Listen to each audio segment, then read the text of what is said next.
and good morning, everyone. So I'm glad to introduce the two speakers of the PhD talk from this morning.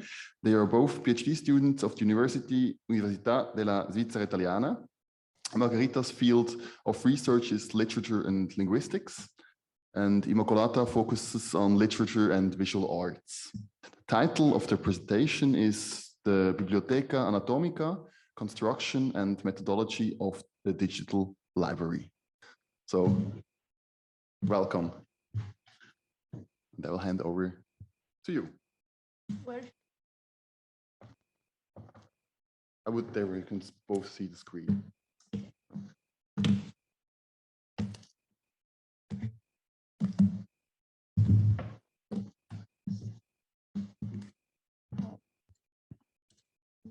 No.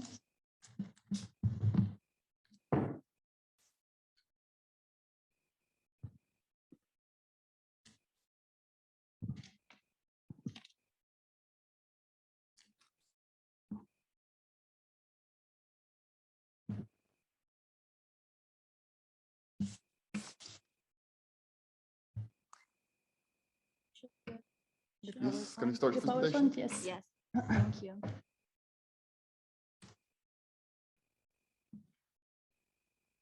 So anyway, hi everyone, and thank you very much for giving us the opportunity to be here today and say something about the project we are working on. And we just want to present you some slides in order to accompany our talk. Okay, perfect. So as you can see from the slide, in our talk today, we are going to present you some key moments in the process of creating a digital library. And especially, we are going to refer to the thematic digital library in which we are working on right now in our project. So in the introduction, oh yes, thank you. So in the introduction, I will outline for you very briefly the scientific part of the project, and then I will leave the floor to Imma, who is going to give you the definition of digital library and go into the different steps of the creation of it. So both of our doctoral researches are part of a bigger project which involves, apart from us, 5 professors, and one of them, Linda Bisello, teaches in Lugano, and she's the supervisor of both of our theses, and she's also the PI of the entire project. And as you can see from the slide, the title of our project is The Civilization of Anatomy, the Genre of Literary Anatomies in 17th Century Italy. And the scientific aim of the project is to investigate the connection between medical knowledge and humanistic culture in the early modern age, so in the 17th century, especially, as you can see from the title. And in particular, the project seeks to explore the impact and the assimilation of the anatomical revolution on modern culture. And so the scientific purpose of the project is to demonstrate that the anatomical studies had important and deep epistemological effects on humanistic culture, and especially on discursive and visual arts. And these are the 2 fields in which we are involved in, since I'm studying the linguistic consequences of the anatomical revolution, while Imma is studying the connection between text and anatomical images in these works. So in order to demonstrate this, the project selected as its primary field of research a set of literary anatomies, so a set of books that were published during the 17th century in Italy. And here in the slide, you can see just some examples. You cannot see all of them because our PI collected more than 20 works, but here we just give you some example. For example, you can read Anatomia d'amore profano, which is anatomy of profane love. Then Anatomia dell'Imperio Ottomano, so anatomy of the Ottoman Empire. Then we have anatomy of rhetorics. Then we have a Latin text because we are dealing most with Italian books, but also with some Latin books. This one is Anatomy of Plants, and then Anatomy of Hypocrites, and so on. I could give you more title if you want later. So even if you don't know these works, you can probably guess just by reading the title that they pertain to very different fields, but yet they are entitled anatomy. So we have, for example, lyric poetry, geography, politics, rhetorics, botany, moral controversy, so very different and distant fields, but all of these works are entitled anatomies. So the hypothesis of the project is that all these works can be considered part of a literary genre, which is the literary anatomy, as you can see from the title. And so they can actually testify the impact and the assimilation of the anatomical studies in all the other disciplines in early modern culture. And so they have therefore to be read together, and it's really important to see the connection, the similarities between these different texts.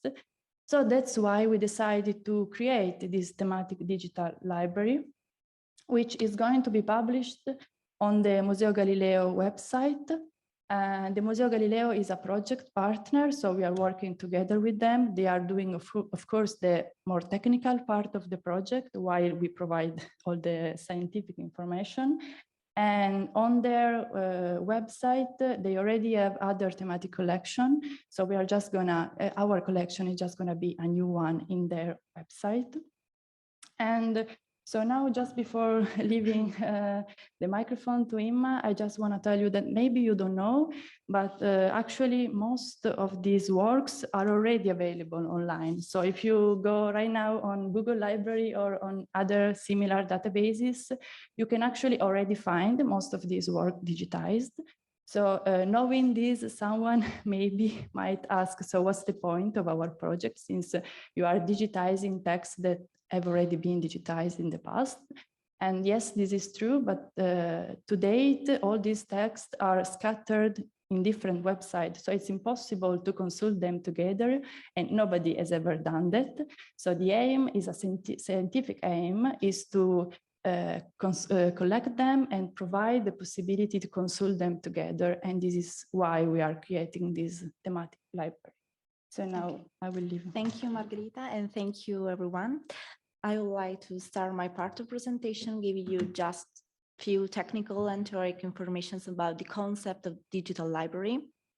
As you can see, in fact, I would like to start taking into account a recently and also a growingly increasing phenomenon of recent years, the intersection between digital and also humanistic fields. In fact, recent years, archives, institutions, museums, and also university, as you can see, are using digital to for the production and preservation of digital heritage or cultural heritage. And the use of digital especially concerns the processes of description, inventorying, classification of resources, and it's really useful to facilitate the access, but also the consultation of resources. An interesting aspect of this intersection between IT and biblioteconomy is the digital library, which is a complex object to define. In fact, as you can see, I decided to include a definition of digital library. We define a digital library as a collection of structured digital documents. They can be born digital or they can be digitized in a second moment. But the important thing of a digital library is that it has to be thematically connect. In fact, it has to be well structured and well organized, and the text have to be linked to each other. In fact, it is important for a digital library to have a metadata apparatus and to create connection, intra-documental connection, but also extra-documental connections with the other texts and other textual repositories online. But it's important to distinguish the digital library from the other textual repositories, which are not well organized and which are not automatically linked to others. In fact, it's important to distinguish the digital library, for example, from the textual repositories as Google Books or also Irara or other other repositories. Instead, an example of a digital library is the Manuzio project, which is managed by a no-profit association, Liber, and whose aim is to provide a collection of all the classics of the Italian literature. But how to construct a digital library? It's important, in fact, to distinguish 5 steps of the creation of a digital library. As you can see, there is the first step, which is collecting materials. Then there is the practical and also technical part, which is the digitization. Then there is the metadata creation, which is the part we will deal with.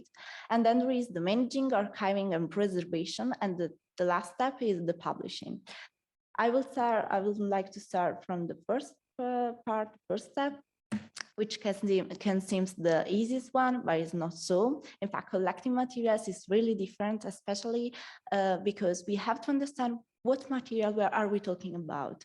A digital library, in fact, is not easy to define because it can contain different digital objects, as for example, text, for example, manuscripts, but also printed books, but also images or audio, software, websites, etc.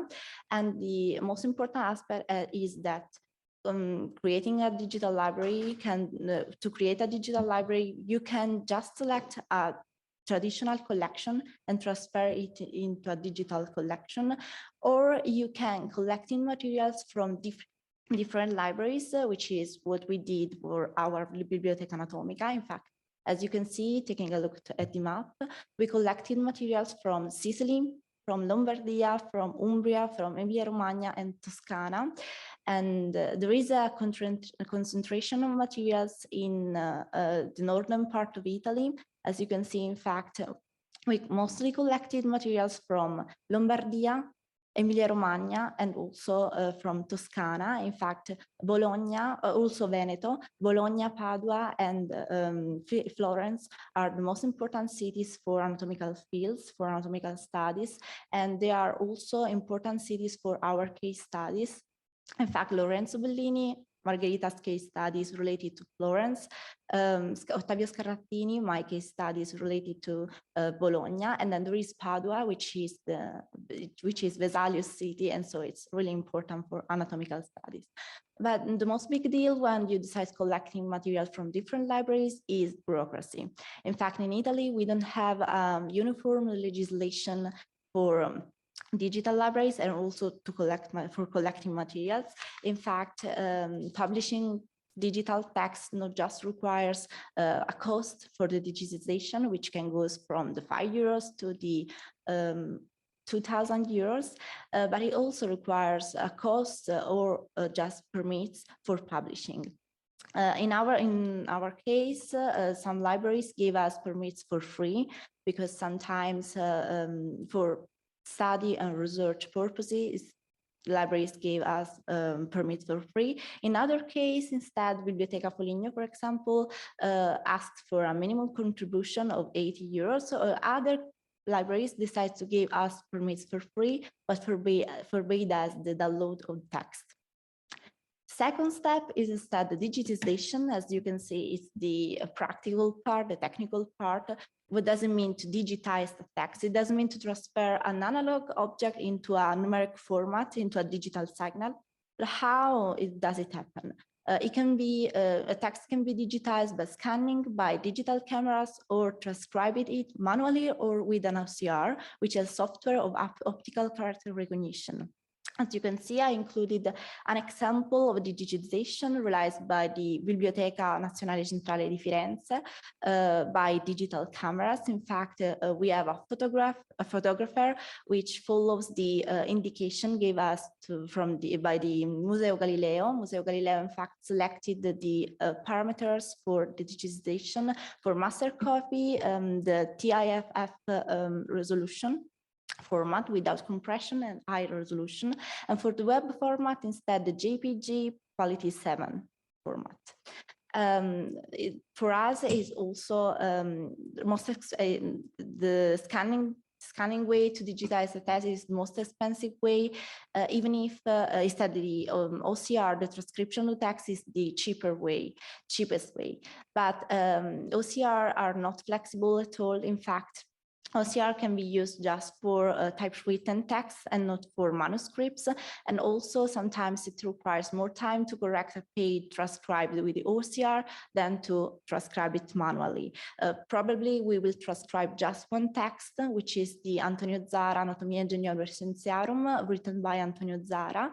The text is in fact our PI case study, and so we will transcribe it for further studies. Then I will skip to the third point, which Margherita will illustrate. Yes.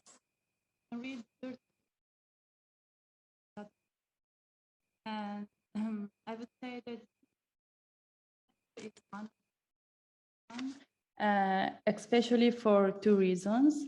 The first one is that, as Imma just said, we're not going to transcribe the text, so we just got the images and we're going to publish them as images. So it will be impossible to search for a word, for example, into the corpus. So this is why the metadata creation is particularly important, because based on the metadata that we decide to create, the user will be able to interact with the corpus and to query the whole corpus or maybe just a specific work in it. And the second reason why this step is particularly important is that it requires and it presupposes a close and shared work between the technical and the scientific part. So as you can understand, we're dealing especially with the scientific part, because it's the first time for us learning how to do the technical part, and it's the Museo Galileo that will actually work on the metadata creation. So this moment is particularly delicate and important moment, because we have to decide everything in accordance with them, and we have to have a common language. And I think that this is the crucial point of digital humanities, to have a common language between humanist people and informatics in order to propose a good project. As you know, usually metadata are divided into three main categories: the administrative metadata, the descriptive or catalographic metadata, and the structural metadata. The creation of these metadata corresponds to the first phase of our project, so the corpus with these metadata will be published online quite soon, just by the end of the year. And in these weeks, as we told you, we already collected most of the works and we already sent them to the Museo Galileo. So now they are already working, especially on the creation of the administrative metadata.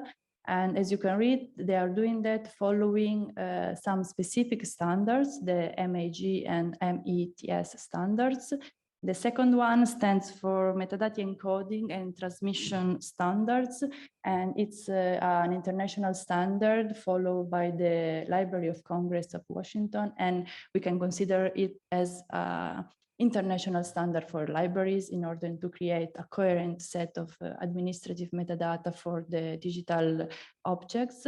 While the MAG stands for Metadati Amministrative e Gestionali, which is administrative and management metadata, and it's the Italian version of these common guidelines.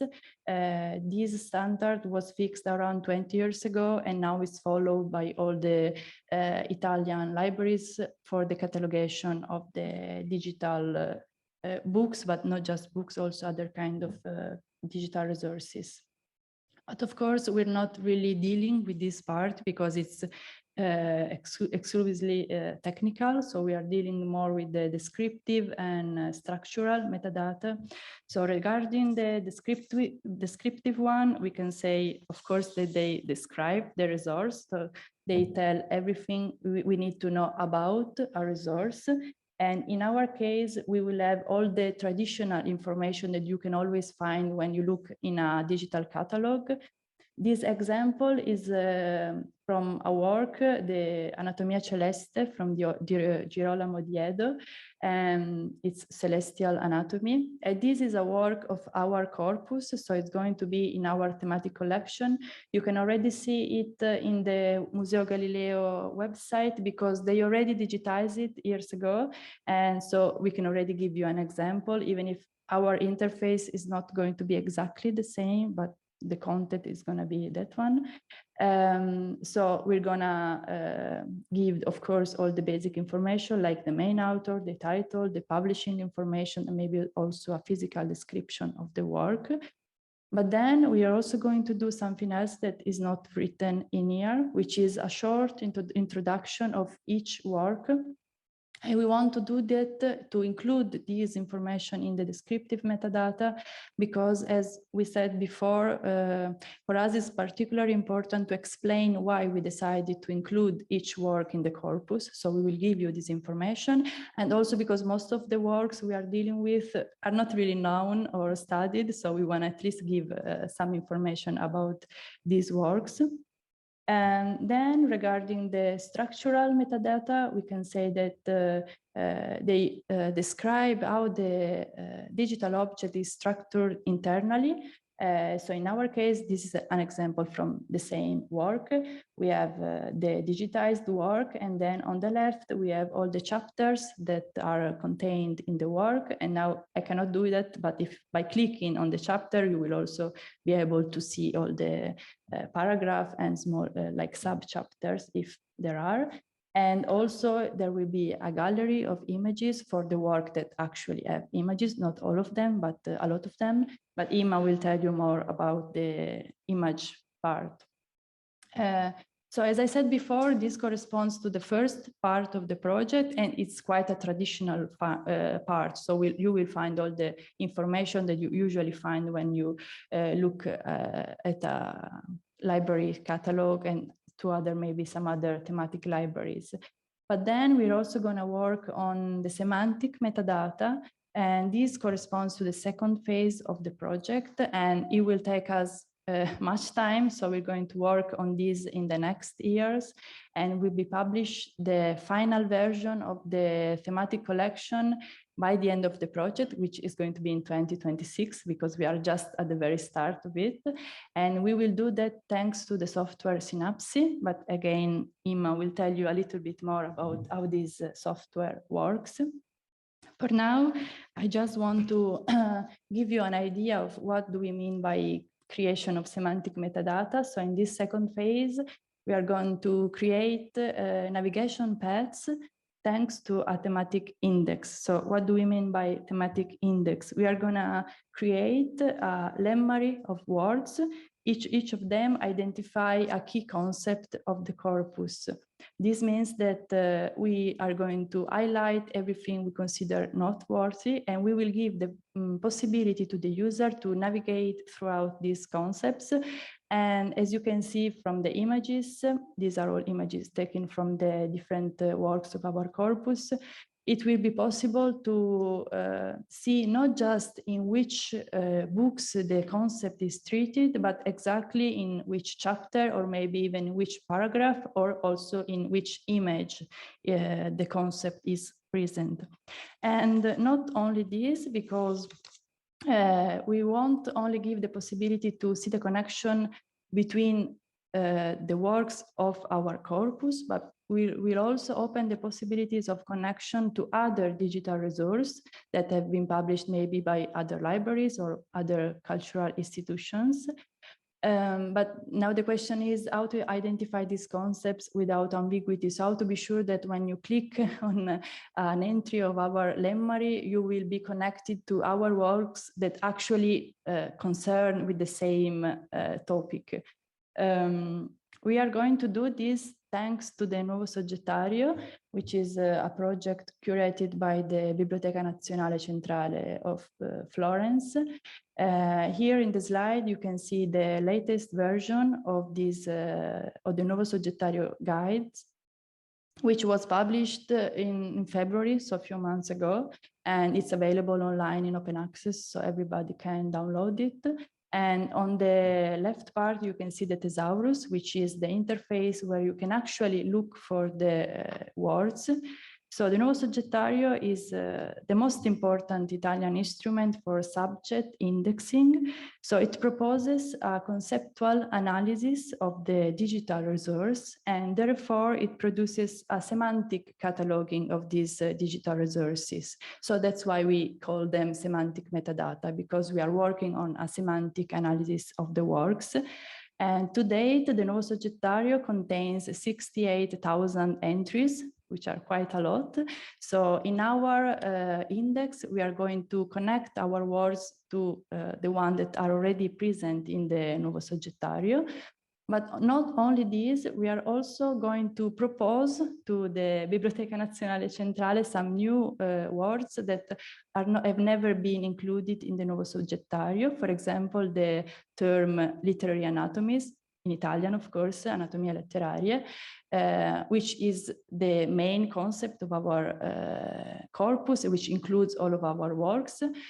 For us, it's quite important if they will be able to accept our proposal and include it in the nuovo soggettario. But of course, we still have to do that because we are just at the very start of the project. So we will tell you maybe in the next years if we will be able to do that or not.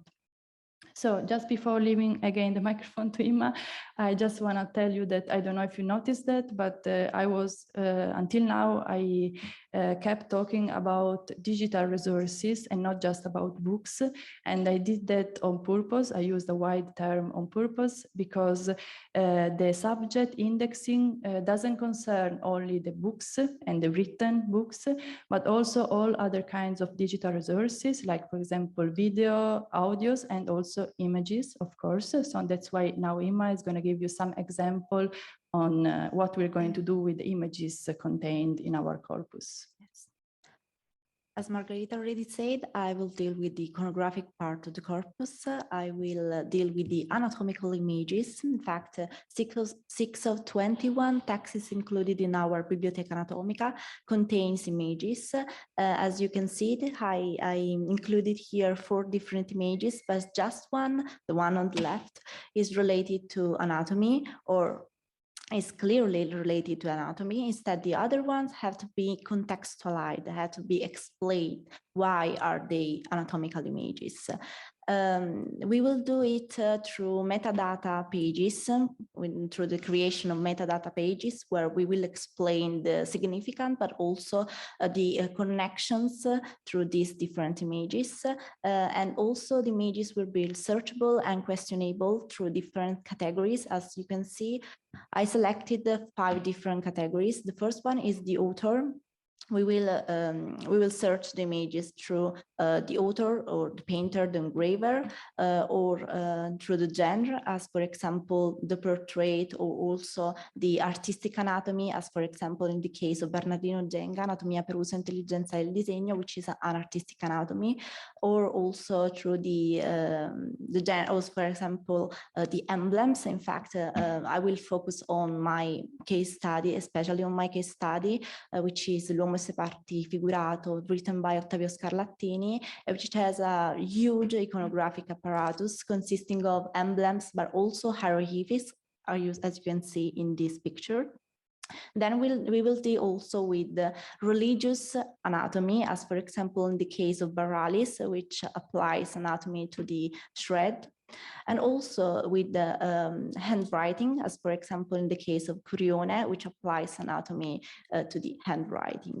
Then we will distinguish anatomical images through the technique, as for example, if the painter or the engraver use the woodcuts or the engravings, and also through 2 different and main categories, theme and subject. As you can see, in fact, we can distinguish images through the theme. In this case, I included one of the most important themes of the project, of my case studies also. In fact, this is the frontispiece of Ottavio Scarlattini, L'Uomo e Parti Figurato, in which appears the concept of melotosia, which is the interaction between astrology, and anatomy. In fact, Scarlattini applies anatomy and astrology in relates as anatomy and astronomy. In fact, he create a connection between the different parts of human body and the zodiac signs. As you can see, in fact, for example, he create a connection between the heart and lion. And so we have also the expression lion heart.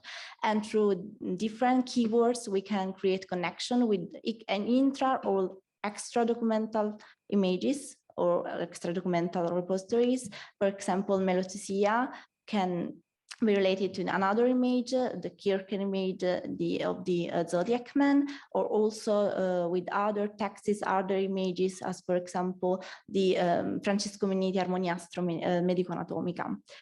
But another important category is the subject. In fact, the idea is to create a focus on some parts of the human body, as for example, the heart, but also the eyes, the brain, and the hand, which are the most important parts for astronomy, but also for anatomy. In fact, in this case, I selected an image from Ottavio Scarlattini, L'uomo e suo parte figurato. This is an emblem, the emblem of the heart, which can be related to other different emblems repositories, or also with other different anatomical hearts, as in the case of Mondino de Liuzzi Anatomia, or also with the Sacred Heart. In fact, the Sacred Heart is a really important theme for early modern age. In fact, there was also, as you can see from the Cardiomorphosis written by Francesco Pona, there is also a connection between heart anatomy and religion. In fact, the heart is the center of a philosophical and also religious issue, where is the seat of the soul. For some people, the seat of the soul was in the heart, and for some people it was in the brain. As you can see in this case, Francesco Pona believes that the seat of the soul is in the heart. And then we can also relate the heart with the different heart shapes or different texts and also emblem repositories. Then there is the fourth step, which is managing, archiving, and preservation. In fact, one of the most important aspects of digital library is the preservation. In fact, how long will these digital resources will last on the web? It's important to define it. In fact, Museo Galileo used a software which is not tied to proprietary development system. Synapses, the software, and it is clearly named after the synaptic neurological systems. As you can see, in fact, I included some graphs which can connect just 2 different sources or 4 different sources or endless sources. It's important to define that synapse, to precise that synapse is born from the collaboration of 2 main companies. The one is Copat and the second one is GAP. They are born in Milan in 1985 and 1989, and they work in 3 main fields of application: the DAM, the digital asset management, and also archives and heritage. And they usually use the graph model, the Neo-J4 model, to connect, to create relations between sources, images, and texts. The last part of the construction of a digital library is publishing. As Margherita already said, the digital library, the Biblioteca Anatomica, will be published in the thematic collection section of the Museo Galileo Digital Library. It will be open access, and also text will be downloadable, even if you have to send a request to the Museo Galileo, and then the text will be downloadable. As you can see, I also included some thematic collections, some examples of the thematic collections. The digital environment will be divided in 3 different type of research. There will be the simple research with the keywords, then will be the advanced research through the categories, through the theme, author, genre, etc. And there will be the thematic packs. So as Margherita already said, to conclude, the main of our project is the the sharing and also to offer a service to the scientific community. In fact, we want to provide scholars with a search environment which can be consulted through the multiple possibility offered by graph technology. And also we want to fill a scientific gap, the absence of the Italian works from the anatomical field. So by making these works available in digital version, we hope that the research in anatomical field will go further. So stay tuned. Thank you very much.